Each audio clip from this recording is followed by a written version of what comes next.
గత 5 ఏళ్ల వైసీపీ పాలనలో ఏపీలో అదానీ గ్రూపునకు ఎనలేని ప్రాధాన్యం దక్కింది. ఏపీ విషయంలో చాలా ఉదారంగా ఉండేది అదానీ గ్రూప్. భారీగా పెట్టుబడులు పెట్టేందుకు ముందుకు వచ్చేది. అయితే ఆ డీల్స్ వెనుక ప్రభుత్వ పెద్దల ప్రయోజనాలు ఉన్నట్టు అమెరికా దర్యాప్తు సంస్థ గుర్తించడం విశేషం. అదానీపై అమెరికాలో నమోదైన అవినీతి కేసుల్లో సరికొత్త కోణాలు బయటపడుతున్నాయి. దేశవ్యాప్తంగా సంచలనంగా మారాయి. వ్యాపార ఒప్పందాల్లో భాగంగా అదానీ ఇండియాలో చాలా రాష్ట్రాల సీఎంలకు లంచాలు ఇచ్చినట్టు తాజాగా ఆరోపణలు వెల్లువెత్తుతున్నాయి. ముఖ్యంగా సెకీ సంస్థతో ఒప్పందానికి సంబంధించి ప్రముఖంగా జగన్ ప్రభుత్వం పేరు వినిపిస్తోంది. భారత్లో సోలార్ విద్యుత్ కొనుగోలు ఒప్పందంలో అదానీ గ్రూప్ వేర్వేరు రాష్ట్రాల సీఎంలకు 2029 కోట్ల రూపాయలు లంచమిచ్చినట్టు ఆరోపణలు ఉన్నాయి. ఏపీ, తమిళనాడు, జమ్మూ కాశ్మీర్, ఛత్తీస్గఢ్, ఒడిశాలో ఒప్పందాలకు లంచమిచ్చినట్టు పేర్కొంది. గత 5 ఏళ్లుగా ఏపీలో ప్రభుత్వ అధినేతకు 1750 కోట్లు లంచమిచ్చినట్టు అమెరికా అధికారులు చెబుతున్నారు. మిగతా రాష్ట్రాల్లో ఒప్పందాలకు 279 కోట్ల లంచమిచ్చినట్టు అమెరికాలో అభియోగాలు నమోదయ్యాయి.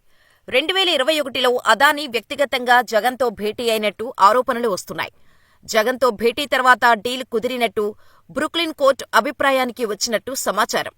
ప్రధానంగా solar energy corporation of India లిమిటెడ్తో జరిగిన ఒప్పందం స్కాములో జగన్ సర్కార్ పేరు వినిపిస్తోంది. గత ప్రభుత్వ హయాంలో కొందరు అధికారులు 1750 కోట్ల రూపాయల లంచాలు తీసుకున్నట్టు బ్రూక్లిన్ కోర్టులో చేసిన ఆరోపణల్లో ఉంది. 2.49 రూపాయలకు యూనిట్ చొప్పున 2.4 గిగావాట్ల కొనుగోలుకు 25 ఏళ్ల పాటు వైసీపీ ప్రభుత్వం ఒప్పందం కుదుర్చుకుంది.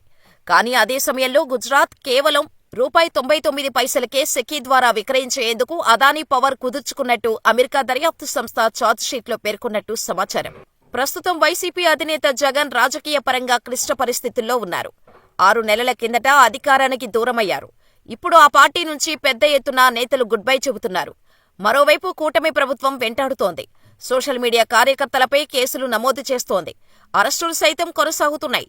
ఇటువంటి పరిస్థితుల్లో ఇప్పుడు అదానీ అవినీతి కేసు జగన్ మెడకు చుట్టుకుంటుంది అన్న కామెంట్స్ వినిపిస్తున్నాయి. ఇప్పుడున్న ఇబ్బందులు చాలవు అన్నట్టు కొత్తవి వస్తే తప్పకుండా పార్టీ మనుగడపై ప్రభావం చూపడం ఖాయమని టాక్ నడుస్తోంది. మరి ఏం జరుగుతుందో చూడాలి.